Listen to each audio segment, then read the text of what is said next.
علماء ہو کبھی درپیش جو کوئی مسئلہ پوچھ لے، حاضر ہوں ہم ان کی بارگاہ۔ الحمد للہ رب العالمین والصلاة والسلام علی خاتم النبیین، اما بعد فاعوذ باللہ من الشیطان الرجیم، بسم اللہ الرحمن الرحیم۔ الصلاة والسلام علیک یا وعلی آلک واصحابک یا حبیب اللہ، الصلاة والسلام علیک یا نبی اللہ وعلی آلک واصحابک یا نور اللہ۔ مدنی چینل کے ناظرین، پروگرام دارالافتاء اہل سنت میں آپ کو خوش آمدید کہتے ہیں، مرحبا کہتے ہیں۔ ہمارے پیارے رسول صلی اللہ تعالی علیہ وآلہ وسلم کا فرمان عظمت علی شان ہے کہ جمعہ کے دن مجھ پر کثرت سے درود بھیجو کہ یہ یوم مشہود ہے، اور پھر ارشاد فرمایا کہ تمہارا درود مجھ تک پہنچایا جاتا ہے۔ اور نبی رحمت صلی اللہ علیہ وآلہ وسلم سے صحابی عرض کرتے ہیں، حضرت ابو دردہ رضی اللہ تعالیٰ عنہ، یا رسول اللہ صلی اللہ علیہ وسلم، آپ کے وصال ظاہری یعنی آپ کے وصال، آپ کی وفات مبارکہ کے بعد بھی ایسا ہوگا؟ تو اللہ کے نبی صلی اللہ علیہ وآلہ وسلم نے ارشاد فرمایا، ان اللہ حرم علی الارض ان تأکل اجساد الانبیاء، اللہ نے زمین پر حرام فرمایا ہے کہ وہ نبیوں کے جسموں کو کھائے، یعنی انبیاء کے جسم وہ سلامت ہوتے ہیں۔ اس حدیث سے حضور اکرم صلی اللہ علیہ وسلم نے حیات الانبیاء کا وہ عقیدہ بیان کیا ہے۔ اور ایک اور روایت میں ارشاد فرمایا، الانبیاء احیاء فی قبورہم یصلون، اور کہیں فنبی اللہ حی یرزق، کہ اللہ کا نبی زندہ ہوتا ہے، اسے رزق دیا جاتا ہے۔ اور کہیں فرمایا انبیاء قبروں میں زندہ ہے اور وہ نماز بھی پڑھتے ہیں۔ تو اس لیے ہمارا یہ عقیدہ ہے، یہ ہمارا ایمان ہے، موت برحق ہے، موت آنی، وہ عام آدمی کو بھی آنی، وہ انبیاء کو بھی موت آئی، تو یہ آنی ہے۔ اور امام الانبیاء صلی اللہ علیہ وسلم کو بھی موت آئی، موت کا انکار نہیں ہے، وہ وصال ہی فرمایا ہے، موت ہی آئی، وفات شریف ہوئی، لیکن جو بعد کی زندگی ہے وہ اللہ تعالیٰ نے اتنی اعلیٰ زندگی وہ عطا فرمائی ہے۔ اللہ رب العالمین ہمیں کثرت سے درود پڑھنے کی توفیق دے۔ صلو علی الحبیب صلی اللہ تعالی علی محمد صلی اللہ علیہ وآلہ وسلم۔ ناظرین کرام، اس پروگرام میں ہمارے ساتھ شامل ہے مفتی محمد کفیل رضا عطاری صاحب، ان سے بھی انشاءاللہ سوال جواب کریں گے۔ آپ کو بھی خوش آمدید کہتے ہیں، کیسے مزاج گرامی؟ الحمدللہ علی کل حال۔ تو بڑھتے ہیں ہم اپنے ناظرین کے سوالات کی طرف۔ میرا نام عاطف عباسی ہے۔ میرا مفتی صاحب سے یہ سوال ہے کہ حج کے ارکان کیا ہیں؟ حج کے ارکان پوچھ رہی ہیں۔ حج کے دو رکن ہیں، وقوف عرفہ اور طواف الزیارہ۔ تو 9 ذی الحجہ کو جو ہے وہ وقوف عرفہ ہوتا ہے، تو وہ وہاں پر لمحہ بھر کے لیے بھی کوئی شخص احرام کے ساتھ جو ہے وہ وہاں پر جس نے وقت گزار لیا، تو ایک سمجھے بڑا یہی جو ہے وہ ہے رکن ہے، تو یہ وقوف عرفہ کا رکن ہے۔ اور اس کے بعد جو ہے وہ ایک طواف الزیارہ ہے، جو کہ 10 ذی الحجۃ الحرام 11 یا 12 3 دن کے اندر اندر جو ہے وہ کیا جاتا ہے، جبکہ کوئی شرعی عذر نہ ہو۔ باقی اس کے علاوہ پھر واجبات بہت سارے ہیں۔ پھر حج کی اقسام کے اعتبار سے بات ہوتی ہے، حج افراد ہوتا ہے، حج تمتع ہوتا ہے، حج قران ہوتا ہے۔ تو حج افراد تو صرف حج ہی ہوتا ہے، اور جو حج تمتع اور حج قران ہوتا ہے یہ عمرہ پلس حج ہوتا ہے۔ ٹھیک، تو حج قران کے اندر جو ہے وہ عمرہ اور پلس حج اس طرح ہے کہ درمیان کے اندر جو ہے وہ آپ احرام سے باہر نہیں آتے، جبکہ حج تمتع یہ ہوتا ہے کہ آپ جا کے پہلے عمرہ کرتے ہیں اور احرام کی پابندیوں سے آزاد ہو جاتے ہیں، اور پھر دوبارہ آپ 7 یا 8 ذی الحجہ کو دوبارہ حج کا احرام باندھ کر آپ جو ہے وہ ارکان حج ادا کرتے ہیں۔ پھر حج میں جب آپ جاتے ہیں تو سنتیں بھی ہوتی ہیں، جیسے مینا میں جو ہے وہ گزارنا وقت، یہ سنت ہے۔ پھر اس کے بعد آپ عرفات میں وقوف عرفہ کی ادائیگی کرتے ہیں۔ پھر اس کے بعد آپ مزدلفہ آتے ہیں، مزدلفہ کا قیام بھی جو ہے وہ واجب ہے۔ پھر اس کے بعد وہاں سے آپ جو ہے وہ دوبارہ مینا آتے ہیں، اور پھر آپ جمرات پر کنکریاں مارتے ہیں، یہ بھی واجبات کے اندر جو ہے وہ آتا ہے۔ پھر اگر آپ کا حج قران یا تمتع ہے تو آپ کو قربانی کرنی ہوتی ہے، اور پھر اس کے بعد جو ہے وہ آپ حلق یا تقصیر کر کے احرام سے باہر آتے ہیں۔ پھر آپ کو جو ہے وہ 10 کو اگر میسر ہو تو 10 کو، ورنہ 11 کو یا 12 کو غروب آفتاب سے پہلے تک طواف الزیارہ کرنا ہوتا ہے، اور پھر 11 اور 12 ذوالحجہ کو آپ کو رمی بھی دوبارہ کرنی پڑتی ہوتی. تو یوں یہ کچھ واجبات، کچھ سنن اور کچھ جو ہے وہ ارکان جو ہم نے بتائے کہ 2 مین ارکان ہوتے ہیں، رکن ہوتے ہیں، وقوف عرفہ اور طواف الزیارہ، ان سب چیزوں پر مشتمل جو ہے وہ یہ خوبصورت ترین جو ہے وہ حج کی عبادت کی ادائیگی ہوتی ہے. ماشاءاللہ. 5 دن آپ سمجھیں کہ یہ ہوتے ہیں بنیادی وہی طور پر حج کے لیے بنیادی 5 دن. اور اوورآل اگر دیکھتے ہیں لوگ تقریباً جو شارٹ پیکیج ہیں تو 20 دن کم از کم، 25 دن، 30 دن، پھر زیادہ اگر کہیں کہ عوام جو جاتی ہے تو 40 دن کے پیکیجز، 40-45 دن کا 40 سے 45 دن تقریباً وہ ہوتے ہیں، تو جس میں حج بیت اللہ کی سعادت کا حاصل کرتے ہیں. اور ظاہر ہے آدمی وہاں جا رہا ہے، لاکھوں لاکھ روپے خرچ کر کے جا رہا ہے، تو اصل خرچہ تو شارٹ پیکیج والے کا بھی بلکہ زیادہ ہو جاتا ہے. اس سے کہیں کہ جو نارمل ہے اس سے زیادہ شارٹ پیکیج والے کا بھی ہو جاتا ہے. لیکن جب جا ہی رہے ہیں تو پھر ظاہر ہے زیادہ زیادہ وہاں عبادات کرتے ہیں، طواف بھی کیے جاتے ہیں، عمرے کیے جاتے ہیں، مدینہ شریف کی حاضری ہوتی ہے، پھر دیگر اور زیارات کے لیے جاتے ہیں. تو یہ تو پورا ایک روحانی سفر ہے اور ہونا بھی چاہیے. کفی صاحب ایک روایت میں نے پڑھی کہ جس میں غالباً حدیث قدسی اور ارشاد فرمایا کہ اللہ تعالیٰ نے فرمایا ہے کہ میں نے جب کسی بندے کو صحت بھی دی ہے اور اس کو مال بھی دیا ہے، مالی وسعت بھی دی اور صحت، اور پھر بھی وہ 5 سال بعد میرے گھر کی طرف نہ آئے تو محروم ہے وہ. یعنی یہ ایک ایسی روحانی ترقی ہے، یہ روحانی سفر ہے، تو یہ اختیار کرنا چاہیے. اور کوشش کرے آدمی 2-4 سال، کئی تو ایسے تھے ماشاءاللہ سال میں 2 بار 3 بار بھی جاتے ہیں، کئی ہر سال لازمی جاتے ہیں، اور کچھ ایسے ہوتے ہیں 2 سال 3 سال بعد جاتے ہیں، کچھ ایسے ہوتے ہیں کہ سرے سے جاتے ہی نہیں ہیں، یا وہ پتہ نہیں کس وقت کا انتظار کر رہے ہیں، وہ پتہ نہیں اور کس چیز کے منتظر ہیں. جب اللہ نے نوازا ہے، وسعت دی، مال دیا، دولت دی، صحت دی، اولادیں دے دی، کاروبار اچھا دے دیا، تو وہ پھر بھی کہتے ہیں ہم فارغ ہی نہیں ہوتے. تو آپ فارغ پھر کبھی بھی نہیں ہوں گے. اگر آپ نے اب بھی وقت نہ نکالا تو یہ عذر نہیں ہوتا کہ آپ فارغ نہیں ہیں اور آپ حرمین طیبین کی حاضری سے محروم رہ جائے. ہاں جن پہ حج فرض ہے وہ حج کے لیے ایسے عذر بیان کریں. کیا کہتے ہیں حج کے لیے یہ بزنس کو یا دیگر چیزوں کو عذر بنا کر تاخیر کرتے رہنا. ہمارا پاک ہے اسی حوالے سے کہ فرمایا کہ جو شخص جو ہے وہ حج بیت اللہ پر اس لیے نہیں جاتا کہ بھی فلاں کام جو ہے وہ میں نے کرنا ہے، وہ چاہے کاروبار کا ہے، بچوں کی شادی کا ہے، گھر بنانے کا ہے، دیگر ہے، فرمایا کہ وہ یہ دیکھے گا کہ لوگ حج سے واپس آ جائیں گے لیکن اس کا کام پورا نہیں ہو. اللہ کام وہیں اٹکا ہوا ہے. اور پھر جو دوسری حدیث جو وعید والی ہے، کتنی سخت وعید ہے کہ فرمایا کہ جس شخص نے جو ہے وہ حج نہیں کیا اور طاقت استطاعت ہے، فرض تھا، تو فرمایا کہ چاہے یہودی ہو کر مرے چاہے نصرانی ہو کر. یہ کون فرما رہے؟ نبی کریم صلی اللہ علیہ وسلم جو کہ اس امت کی مغفرت کے لیے دعائیں کرتے رہے. وہ یہ فرما رہے ہیں کہ جو حج بیت اللہ فرض ہونے کے باوجود نہ کرے تو وہ چاہے یہودی ہو کر مرے چاہے نصرانی ہو کر مرے. تو کس قدر سخت وعید ہے کہ حضور کی گویا کہ بد دعا ہے.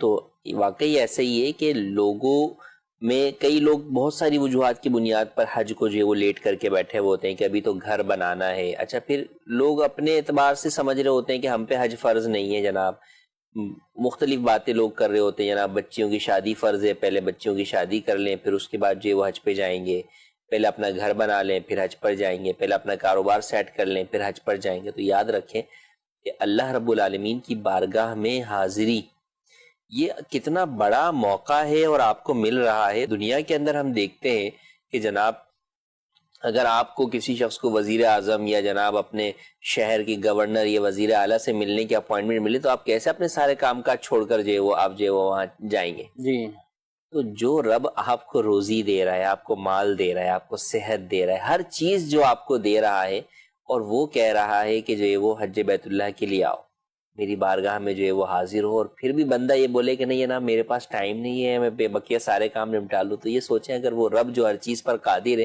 وہ ساری چیزیں آپ سے چھین لے تو پھر آپ اسی رب کی بارگاہ کے اندر جو ہے وہ گڑ گڑا رہے ہوں گے، آپ سجدے میں پڑے ہوں گے کہ یا اللہ جو ہے وہ دے دے. تو بالکل بھی حج بیت اللہ سے جو ہے وہ پیچھے نہیں ہٹنا چاہیے. لوگوں کے ذہنوں میں بہت حد تک پہلے تو الحمدللہ دعوت اسلامی کے ذریعے سے لوگوں کا یہ ذہن صاف ہوا کہ لوگ پہلے بوڑھوں پہ ہی حج سمجھتے تھے. جی ہاں. اب نوجوان لوگ بھی جو ہے وہ ذوق اور شوق سے حج بیت اللہ اور عمرے کے لیے جو ہے وہ جاتے ہیں. اور پھر اب آسان کتنا ہو گیا حج کرنا. پہلے سوچیں کہ اب ہم بات کر رہے ہیں اس وقت 40-45 جو ہے وہ دن کو وہ لوگوں کے لیے گزارنا بس اوقات مشکل ہو جاتا ہے.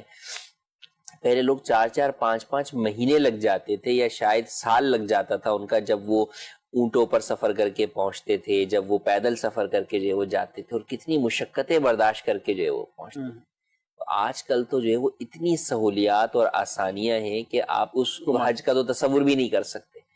تو ان نعمتوں کا شکر بھی ادا کرنا چاہیے, اور شکر یہی ہے کہ انسان کو جو رب نے نعمتیں دی ہیں تو ان سے جو اس رب العالمین کے حقوق بنتے ہیں بندہ وہ ادا کرے. صحیح. اور پھر یہ حج تو ایسا رکن ہے جو زندگی میں ایک بار فرض ہے.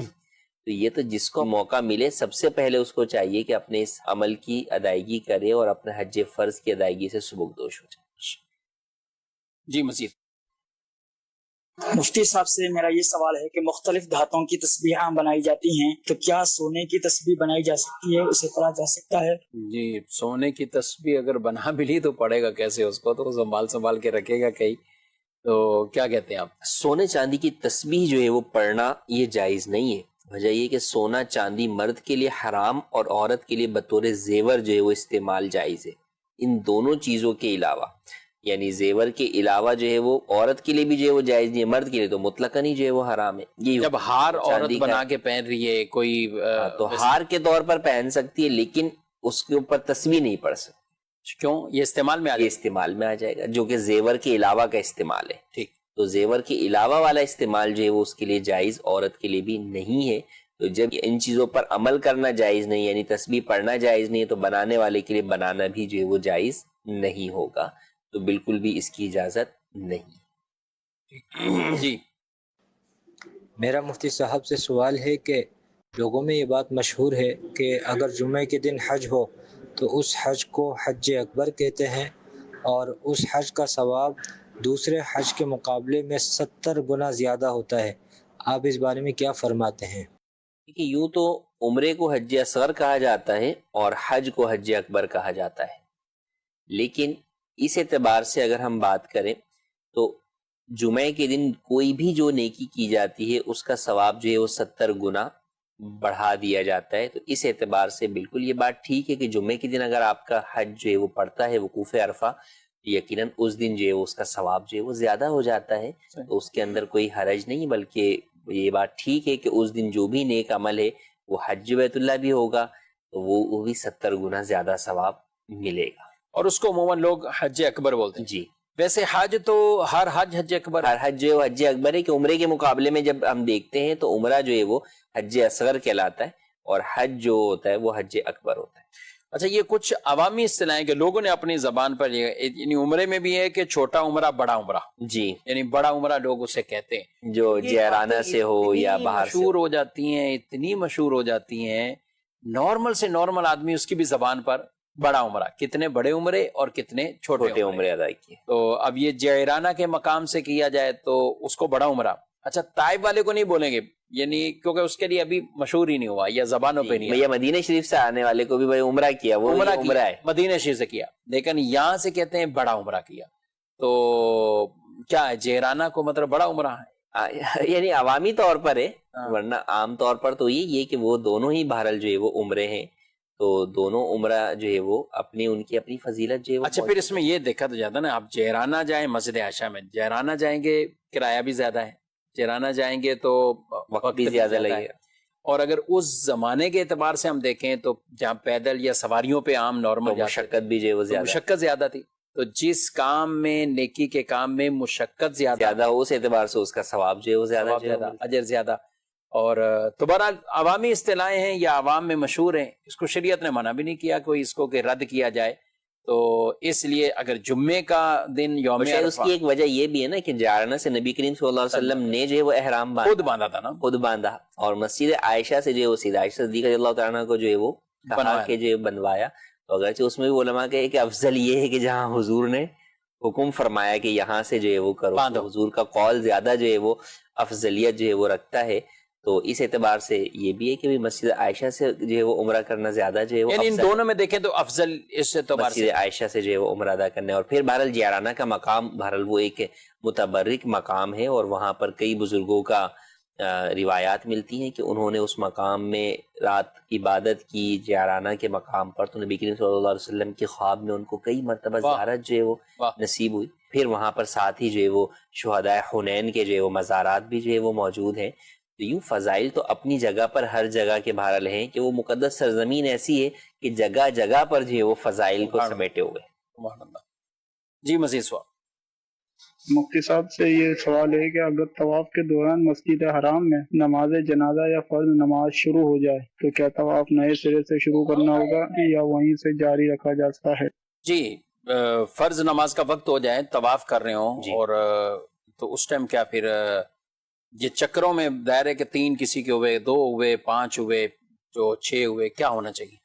تو اس صورت کے اندر نماز کا وقت آ گیا ہے، جماعت جو وہ کھڑی ہو رہی ہے، تو ایسی صورت میں آپ طواف کرنے سے سی بات ہے، طواف رک جاتا ہے تو آپ بھی اپنا طواف جو ہے وہ روک دیں گے، اور پھر نماز پڑھنے کے بعد آپ دوبارہ جو ہے وہ وہیں سے اپنا طواف جو ہے وہ کنٹینیو کر سکتے ہیں، اس میں کوئی حرج جو ہے وہ نہیں. ٹھیک ہے، یعنی یہ یاد رکھنا ہوگا کہ جی یہ یاد رکھنا ہوگا کہ کہاں پر چھوڑا تھا اور جو ہے وہ کتنے جو ہے وہ میں نے اس کے کہاں چھوڑا اور کہاں پہنچ گئے ہیں. یہ بھی کیونکہ وہاں جب طواف رکتا ہے یا حاجیوں کو بٹھایا جاتا ہے تو وہ تو کہاں سے کہاں پہنچ جائے گا بعد کا. تو اب یہ جو اس کو جگہ یہ بھی تعین رکھنا ہوگا، یعنی ضروری تھوڑی کہ ہر آدمی حجر اسود پر ہی آ کر کلوز کر رہا ہے. جی یہ ضروری نہیں ہے، وہ کسی بھی مقام پر کرے گا جو، تو وہ اس کو بہرحال یاد رکھنا ہوگا کہ بھئی میں نے یہاں جو ہے وہ چھوڑا ہے تو یہیں سے جو ہے وہ میں طواف میں اگر رہتے ہیں تو اس میں آسانی یہ نہیں ہے کہ اب چھوڑنے کی نیت ہی نہ کرے، ابھی آپ چلتے جائیں جہاں تک آپ جہاں تک ہیں اور وہیں رکے، جہاں بھی آپ رکیں گے تو وہی اور پھر وہیں سے آگے شروع، وہیں سے آگے شروع جو ہے وہ کرے گا کہ وہاں پر جو ہے وہ. لیکن اثر وہی نا کہ جب صفحے بنیں گی تو شاید جو ہے وہ اس میں آگے پیچھے ادھر ادھر ہو جائے گا. تو اس لیے بہرحال اس کو اپنا جہاں پر اس نے اینڈ کیا ہے طواف اس کو جگہ کو یاد رکھنا چاہیے. اچھا 1-1.5 چکر ہوا شروع کا، ابھی شروع کیا تھا تو اب ارادہ بنا کہ اب بیچ میں اتنا وہ آ گیا تو اب دوبارہ نئے سرے سے شروع، تو دوبارہ نئے سرے سے کر سکتے ہیں، اس میں کوئی حرج جو ہے وہ نہیں، کوئی حرج نہیں ہے اس میں. یعنی نئے سرے سے ہو سکتا ہے، یعنی 4 اگر چکر نہیں ہوئے، 4 سے کم ہے تو آپ نئے سرے سے کر سکتے ہیں. 4 ہو گئے یا اس سے زائد ہو گئے تو پھر اب نئے سرے سے نہیں کر سکتے. اب اس طواف کو آپ کو مکمل کرنا ہوگا، اس میں پھر آپ یہ جگہ یاد رکھیں اور جو بقیہ پھیرے ہیں وہ آپ وہیں سے مکمل کر کے اس طواف کو مکمل کریں. ٹھیک. مزید میرا مفتی صاحب سے یہ سوال ہے کہ اگر کسی پر حج فرض تھا لیکن اس نے نہیں کیا اور انتقال کر گیا تو کیا ورثہ پر اس کے مال سے حج بدل کروانا لازم ہے؟ جی اولا تو جس کے اوپر حج فرض ہے اس کے اوپر یہ لازم ہے کہ وہ حج اگر نہیں کر سک رہا کسی بھی وجہ سے تو وہ حج بدل کی وصیت کرے. اگر وہ حج بدل کی وصیت کرتا ہے تو اس کے تہائی مال سے حج بدل کروانا یہ ورثہ پہ لازم ہوگا. اور اگر اس نے حج بدل کی وصیت نہیں کی تو اب ورثہ پہ لازم تو نہیں ہے، البتہ ان کے لیے بہتر یہ ہے کہ وہ اپنے مرحوم کی جانب سے تمام ورثہ اگر عاقل بالغ ہیں تو اس کے مال سے جو ہے وہ حج بدل جو ہے وہ کروا دیں، یا کوئی وارث اپنے مال سے جو ہے وہ اس کی طرف سے حج بدل جو ہے وہ کروا دیں. تو یہ ان کی جانب سے جو ہے وہ ایک اچھا عمل ہوگا جو اپنے مرحوم کے لیے فائدہ مند ہوگا. لیکن بہرحال ان کے اوپر وصیت کے بغیر کروانا لازم نہیں ہے. اور اگر بغیر وصیت کے کرتے ہیں تو ادا ہو جائے گا، ادا ہو جائے گا ان کی طرف سے انشاءاللہ. ادا ہو جائے گا ان کی طرف سے. بھیجنا کس کو چاہیے حج بدل کے لیے؟ حج بدل کے لیے بھیجنا ایسے شخص کو چاہیے کہ جو پہلے حج کر چکا ہو، اپنا حج فرض اس نے ادا کر لیا ہو، ایسے شخص کو بھیجا جائے. عالم دین کو بھیجا جائے تاکہ وہ درست طریقے سے آپ کے مرحوم کی جانب سے حج کی ادائیگی کر سکے گا. بس اوقات لوگ جو ہے وہ محبت کے اندر بھائی بیٹے کسی کو بھیج دیتے ہیں اور فرسٹ ٹائم بھیج رہے ہوتے ہیں، ان کو خود نہیں پتا ہوتا حج کرنا کیسے. صحیح. تو وہاں جا کے بس اوقات وہ کئی غلطیاں جو ہے وہ کر بیٹھتے ہیں. تو لہٰذا اس معاملے میں جب آپ ادائیگی کے لیے جو ہے وہ کر رہے ہیں، آپ دیکھیں نا دنیا کے اندر آپ جو ہے وہ اپنے مرحوم کو جب ان کے لیے قرآن پاک کی تلاوت کروانا چاہتے ہیں تو کس سے کرواتے ہیں؟ آپ قاری صاحب سے کرواتے ہیں کہ میں ان کو اچھا قرآن پڑھنا آتا ہے، یہ صحیح پڑھیں گے تو یہ ہمارے والد کو یا ہمارے مرحوم کو اس کا ثواب پہنچے گا. تو حج کے معاملے میں بھی یہی کرنا چاہیے کہ بہتر یہ ہے کہ آپ ایسے شخص کو بھیجیں. ہاں اگر آپ کے اہل خانہ کے اندر کوئی ایسا فرد موجود ہے جو حج کر چکا ہے، مسائل حج بھی جانتا ہے، دیندار ہے، تو بالکل اسے بھی جو بھیج سکتے ہیں. اور وہ ویسے جو حج کر چکے ہیں، فیملی کے اندر بھی حج کر چکا ہے تو کافی حد تک تو اس کو یہ چیزیں معلومات جس کو ہے تو بالکل جو ہے وہ آپ انہیں جو ہے وہ بھیج سکتے ہیں. تو ورنہ چاہیے کہ ایسے شخص کو بھیجیں جو کہ عالم دین ہو، حج کے مسائل جانتا ہو اور حج درست طریقے سے ادائیگی کرنا جانتا ہو۔ ٹھیک، مزید؟ میرا نام محمد حنیف ہے۔ مفتی صاحب سے سوال ہے کہ غیر مسلم پڑوسی کو قربانی کا گوشت دینا جائز ہے؟ جی، غیر مسلم ہے، پڑوسی ہے، کیا کریں؟ قربانی دیکھیں، جس جانور کے ذریعے سے آپ ادا کرتے ہیں، جسے راہ خدا میں قربان کرتے ہیں، اس کے ذریعے سے آپ کی ایک عبادت قربانی کی ادا ہوتی ہے، تو اس لیے جس بھی ذریعے سے آپ کی قربانی کی عبادت جو ادا ہو رہی ہے، یا کوئی بھی ایسی چیز ہے جس سے آپ کی عبادت ادا ہو رہی ہے، تو وہ چیز غیر مسلم کو دینا جو ہے وہ جائز نہیں ہے۔ تو قربانی کا گوشت جو ہے وہ آپ غیر مسلم کو نہیں دے سکتے، یہ جائز نہیں۔ ٹھیک، مزید؟ میرا نام محمد جوید اقبال ہے جی، میں پنجاب سے بول رہا ہوں۔ صاحب کی بات میں یہ سوال ہے کہ بینک میں زیور رکھ کے تو پیسے قرضہ لیا جا سکتا ہے، اس کے بارے میں شرعی وضاحت فرما دیں جناب۔ جی، بینک کے اندر زیور رکھ کر آپ جو پیسے لیتے ہیں، در حقیقت بینک تو سود کے اوپر ہی پیسہ جو ہے وہ دیتا ہے، عام طور پر جو کنونشنل بینک ہے، اور وہ اپنے گارنٹی کے طور پہ اس کو گارنٹی کے طور پر جو ہے وہ اس سے جو ہے وہ رکھتے ہیں۔ تو بہرحال سودی قرضہ لینا بلا حاجت شرعی وہ جائز نہیں ہے۔ تو وہ آپ چاہے زیور رکھ کر لیں، چاہے جو ہے نا مکان کے پیپر رکھ کے لیں، کسی بھی طور پر لیں، تو بلا حاجت شرعی جو ہے وہ سودی قرضہ لینا جائز نہیں ہے، وہ حرام ہے۔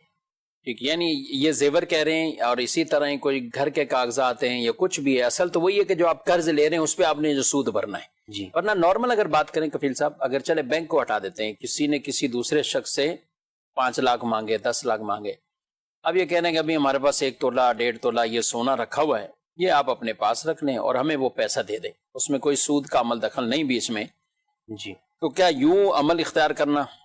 جی، اس طور پہ کوئی حرج نہیں ہے۔ یہ شریعت کی اصطلاح میں رہن کہلاتا ہے، گروی بھی کہتے ہیں، رہن بھی کہتے ہیں، کہ بھئی آپ نے بطور گارنٹی اس کو رکھوا دیا کہ اگر کل کو آپ پیسے نہیں دے سکے تو ہم اس رقم سے آپ کی جو چیز رکھوائی ہوئی اس سے اپنی رقم وصول کر لیں گے اور جو باقی بچیں گے وہ آپ کو دے دیں گے۔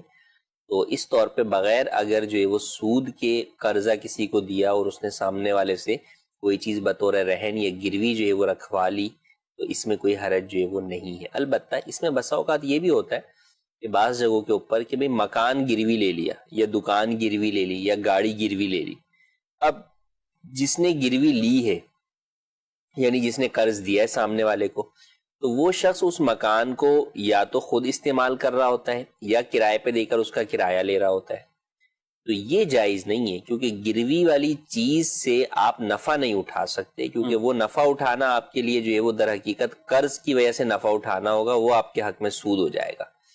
اس کی ادائیگی نہ ہونے کی صورت میں بیچ کر رقم وصول کر لینا اس میں سے، وہ ایک الگ جدا چیز ہے، لیکن ابھی اس میں اس کو استعمال کر کے اس پر سے نفع جو ہے وہ حاصل کرنا یہ جائز نہیں ہے، یہ سود ہے جو کہ حرام ہے۔ مفتی صاحب بارگاہ میں سوال یہ ہے کہ عبداللطیف نام ایک بندے کا رکھا گیا ہے، اور اکثر لوگ جو ہیں اس کو عبداللطیف بھی نہیں بولتے، لطیف کی جگہ لطیف فا کی جگہ یعنی با لگا دیتے ہیں، اور اکثر لوگ یہ بھی بولتے ہیں کہ لطیف اکیلا عبد نہیں ملاتے اس کے ساتھ، کہ اس طرح بولنا جائز ہے؟ کہ عبداللطیف نام رکھا ہے تو عبداللطیف ہی پکارنا چاہیے، لیکن اگر کسی نے لطیف بھی پکارا بغیر عبد کے تو بھی جائز ہے، کہ یہ ان ناموں میں سے نہیں ہے، اللہ پاک کے ان صفاتی ناموں میں سے نہیں ہے کہ جنہیں جو ہے وہ بغیر عبد کے پکارنا جائز نہ ہو، تو لطیف بھی پکارا جا سکتا ہے۔ البتہ اس کو بگاڑنا نام کو تو وہ جائز نہیں ہے۔ وہ عام بھی کوئی نام ہو تو کسی مسلمان کا نام بگاڑنا جو ہے وہ جائز نہیں ہے، اور پھر یہ اللہ پاک کا صفاتی نام ہے تو اس اعتبار سے اسے بگاڑنا اور زیادہ جو ہے وہ غلط بات ہے، تو بگاڑنا جائز نہیں ہے، باقی لطیف کہہ کر جو ہے وہ پکارا جا سکتا ہے۔ ٹھیک ہے، لطیف کہہ کے پکارا جا سکتا، اور جب رکھا ہی نام عبداللطیف تو کوشش یہی کرنی چاہیے جی، تو پھر جو نام رکھا گیا ہے وہی جو ہے وہ پکارا جائے۔ اب جیسے کچھ نام تو ہیں، جیسے اب عبد الرحمن ہے، اب وہ اسے تو رحمان پکارنا جائز ہی نہیں ہے نا، کسی عام آدمی کو کیسے رحمان، اور کچھ نام ہے جیسے رکھا ہی کریم گیا ہے، ایسوں کو چلے عبداللطیف ہے، ان کو آپ کیا مشورہ دیں گے؟ ان کو صرف لطیف رکھنا چاہیے تھا یا کیا؟ بنیادی طور پر دیکھیں ہمارے ہاں لوگ جو ہے وہ پہلے جو نارمل نام ہوتا ہے اس کو بھی شارٹ کر دیتے ہیں، تو اس لیے ایسے ناموں کو چاہیے کہ وہی نام رکھیں، لطیف رکھیں یا کریم رکھیں، اس طرح رکھیں۔ ہاں، جو نام ایسے ہیں کہ جن کو بغیر عبد کے رکھنا جائز نہیں ہے، یا تو وہ رکھے نہیں ہے، آپ کو پتہ ہے معاشرے کے اندر جو ہے وہ اس طرح پکارا نہیں جائے گا، جیسے پتہ ہے کہ معاشرے میں عبد الرحمن کو عبد الرحمن پکارا نہیں جاتا، تو وہ نام نہ رکھیں، اس کی جگہ کوئی اور جو ہے وہ نام رکھ لیں جو صحابہ کرام علیہم رضوان کے نام ہے، ان ناموں میں سے جو ہے وہ کوئی نام جو ہے وہ رکھ لیں۔ لیکن بہرحال اگر رکھا ہے عبد الرحمن اور تو اس کو تو عبد الرحمن ہی پکارنا ضروری ہے، بلکہ رحمان تو رکھنا بھی جائز نہیں ہے اور پکارنا بھی جائز نہیں ہے۔ لیکن لطیف ہے یا کریم ہے یا اور کوئی بھی اس طرح کے صفاتی نام ہے تو ان میں اگر عبد کے ساتھ رکھا ہے تو عبد کے ساتھ ہی پکارنا چاہیے، اور ورنہ جو ہے وہ اکیلا بھی پکارا جا سکتا ہے۔ قربانی کے جانور بعض اوقات لے آتے ہیں، گھر میں آتے ہیں، محلے میں آتے ہیں، تو اب بعض اوقات گھر والوں کو سمجھ میں نہیں آ رہا ہوتا اور محلے میں کسی اور کو اچھا سمجھ میں آ رہا ہوتا ہے، تو لوگ کہتے چلو اچھا لڑکے ہیں ان کے شوق ہی نہیں ختم ہوتے، وہ تو نہیں، نہ گرمی دیکھیں نہ سردی دیکھیں نہ موسم دیکھیں، ان کو منڈی چاہیے۔ اچھا لڑکوں میں ایک بات دیکھی کفیل صاحب، وہ کہتے ہیں کہ ہم تو پہلے بھائی ابھی 2 اتوار تو ایسے ہی گئے تھے اور دیکھنے گئے، ٹچ کریں کیا ہے کیا نہیں ہے، پھر جا کے خریدیں گے، ذہن بنا لیتے ہیں۔ تو یہ قربانی کے لیے خرید کے لائے اور محلے میں پھر بیچ دیا، اب دوبارہ جا رہے ہیں، اب دوبارہ دیکھتے ہیں، کیا کہیں گے آپ اس عمل کو کیا کہیں؟ قربانی کے جو جانور جو ہے وہ آپ نے خریدا ہے تو اولاً تو بلا وجہ اسے جو ہے وہ تبدیل نہیں کرنا چاہیے، کہ جب ایک چیز کے اوپر آپ نے تقرب اللہ کی نیت کر لی، یعنی قربانی کی نیت کر لی، تو اسے تبدیل نہیں کرنا چاہیے۔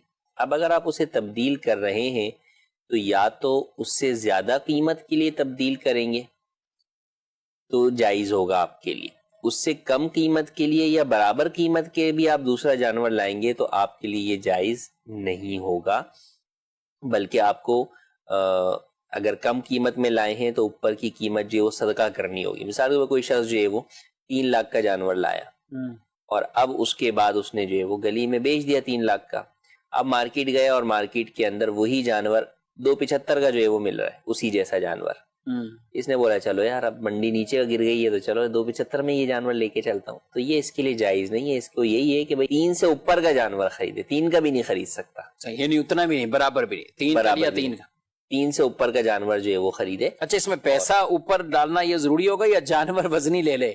بعد ایسا ہوتا نا منڈی نیچے آ جاتی۔ ہاں نہیں، پیسہ ہی جو ہے وہ اصل تو پیسے کا تعلق ہے، ورنہ تو وہی بات ہے کہ جیسے ویسا ہی جانور یا اس سے اچھا جانور ہو سکتا ہے منڈی نیچے گرنے کی وجہ سے کم پیسوں میں مل جائے، تو اس کا اعتبار نہیں ہے۔ تو اس کو چونکہ پھر جب پیسہ لگائے گا تو پھر اس سے اور زیادہ اچھا جانور خریدے گا، انڈرسٹوڈ سی بات ہے، جب منڈی گر گئی ہے تو لہٰذا اس کو اس پیسوں سے زیادہ کا ہی خریدنا ہوگا۔ اگر کم کا لایا، 275 کا جانور لے کر آ گیا اور پہلے 3 کا لایا تھا جو بیچا ہے، تو جو 25,000 روپے ہیں یہ اس کے حق میں حلال نہیں ہے، اس کو یہ پیسے جو ہے وہ بہرحال مستحق کے زکوٰۃ شرعی فقیر کو صدقہ ہی کرنے ہوں گے اور توبہ بھی کرنی ہوگی۔ یعنی یہ بعض اوقات جسے لوگ ایک تفریح کہہ لیں یا کچھ بھی کہہ لیں یا بچت کہہ لیں، اور ہوشیار بننے کی کوشش کی کہ میں نے 3 لاکھ کا لایا، یہاں 3.5 میں بیچ دیا، دوبارہ پھر 3 لاکھ کا لے کر آ رہا ہوں، تو ایسا مطلب ایسا نہیں ہے۔ ایسا کرنا ہے تو پھر آپ قربانی کی نیت سے نہ خریدنا، آپ شروع سے نیت یہ رکھیں کہ بھائی ٹھیک ہے میں ابھی جانور جو ہے وہ لینے جا رہا ہوں اور میں جو ہے وہ اس کو لا کر جو ہے وہ بیچوں گا۔ اب یہ کہ بھائی نہیں بکا تو میں خود قربان کر لوں گا، وہ بات کا آپشن ہے۔ صحیح، فرسٹ آپ کی نیت یہی ہو کہ بھائی میں یہ قربانی کے لیے نہیں خرید رہا بلکہ بیچنے کے لیے خرید رہا ہوں، تو پھر اس کے اوپر آپ پروفٹ جتنا چاہے کما سکتے ہیں۔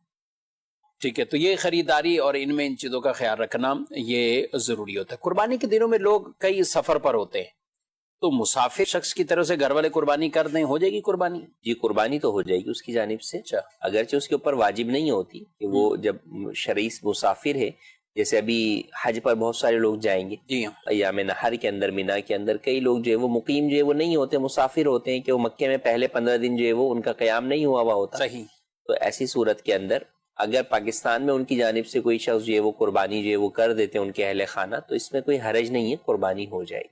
اب تو یہ سوال ہے، بعض اوقات مجبوری میں انسان تھوڑا جلدی نماز ادا کرتا ہے، تو ایسی صورت میں نماز ہو جاتی، یہ بتا دی کتنی جلدی نماز ادا کرے تو وہ نہیں ہوتا ہے، یعنی کہ جلدی نماز ادا کرتا کسی مجبوری کے تحت، برائے مہربان۔ جی مجبوری انہوں نے کہا، ہو سکتا ہے بات کا گاڑی جا رہی، ٹرین ہے، فلائٹ ہے، کبھی ایسی حاجت ہو جاتی ہے، تو کتنا شارٹ کر سکتا ہے اور کیا کہیں گے؟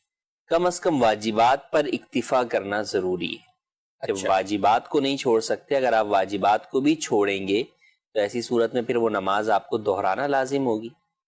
بعض جگہ شریعت بھی آپ کو یہ رخصت دے گی کہ آپ واجبات چھوڑ دیں، لیکن عام طور پر ایسا نہیں ہوتا۔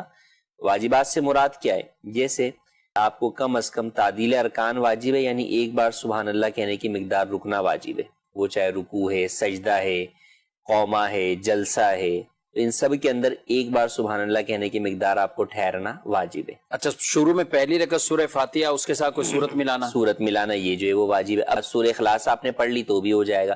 اچھا، سورہ اخلاص میں کی اگر آپ نے صرف 3 آیتیں پڑھی تو بھی جو ہے وہ آپ کا واجب جو ہے وہ ادا ہو جائے گا۔ آپ ثنا آپ نے چھوڑ دی تو اس سے نماز واجب الاعادہ نہیں ہوگی کہ وہ سنت ہے، واجب نہیں ہے۔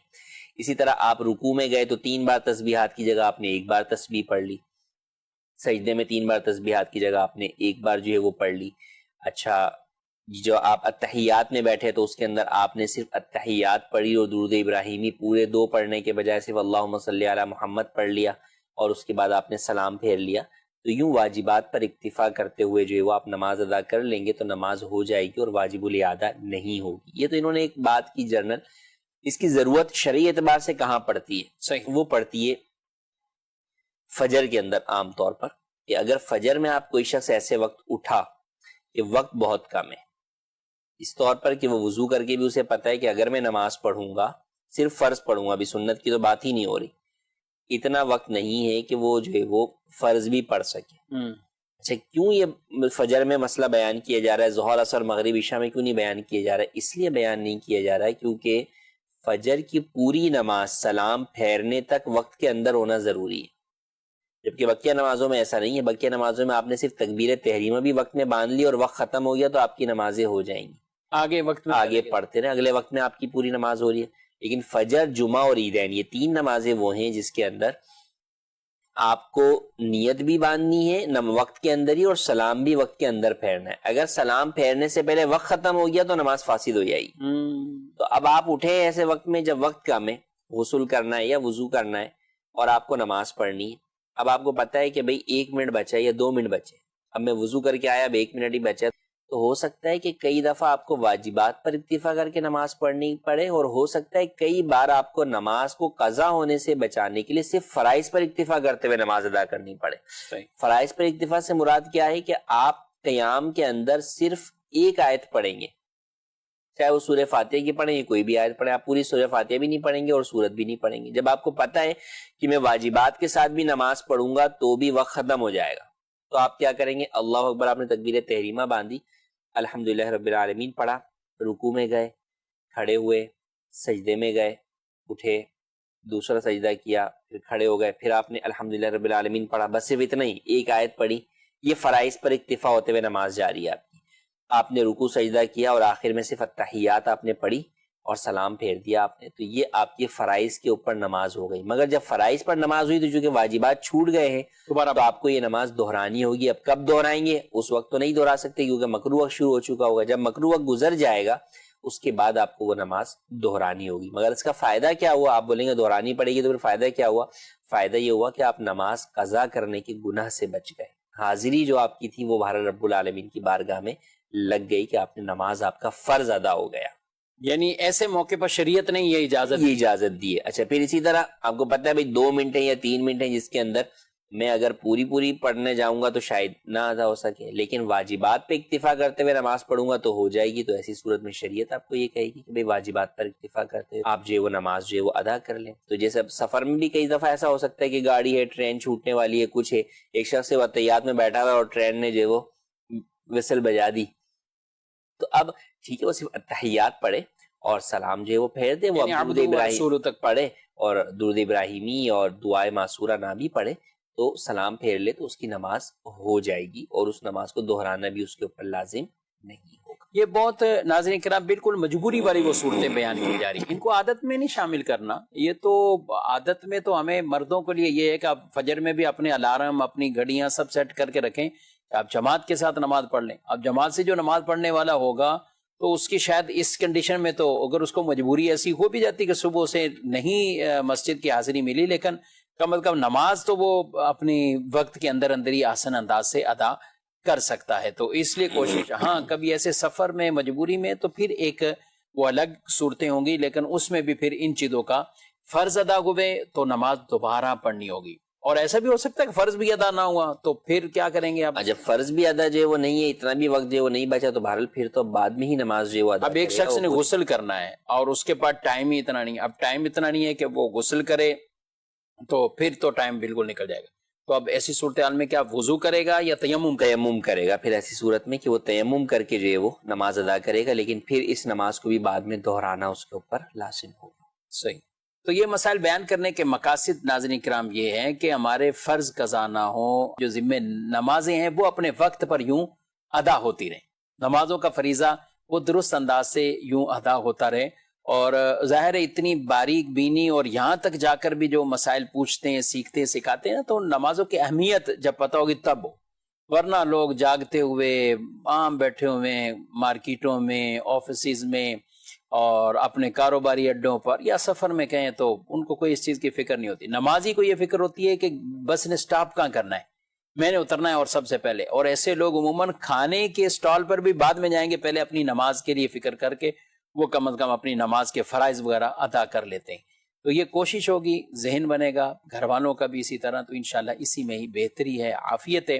اللہ پاک ہم سب کو نیک اعمال کرنے کی توفیق عطا فرمائے. اور اس طرح کے مسائل میں مزید اگر آپ کو کوئی وضاحت چاہیے تو دارالتعلیم سنت کا یہ نمبر اپنے پاس رکھیے اور اس نمبر پر ضرور رہنمائی حاصل کریں. سیکھتے رہیں گے تو انشاءاللہ درست طریقے سے آپ عمل بھی کر پائیں. مبارک مہینے، حج قربانی کے مہینے، سبحان اللہ، اللہ ان کی برکتوں سے مال فرمائے. اور جو حجاج کرام ہیں اللہ تعالیٰ ان کے حج کو قبول فرمائے. جو قربانیاں کر رہے ہیں، مال خرچ کر رہے ہیں، اللہ تعالیٰ ان کا بھی خرچ کرنا اپنی بارگاہ میں شرف قبولیت عطا فرمائے. آمین بجاہ النبی الامین صلی اللہ علیہ وآلہ وسلم. ہادی و رہنما ہمارے علماء، ہو کبھی درپیش جو کوئی مسئلہ، پوچھ لیں حاضر ہوں ہم ان کی بارگاہ.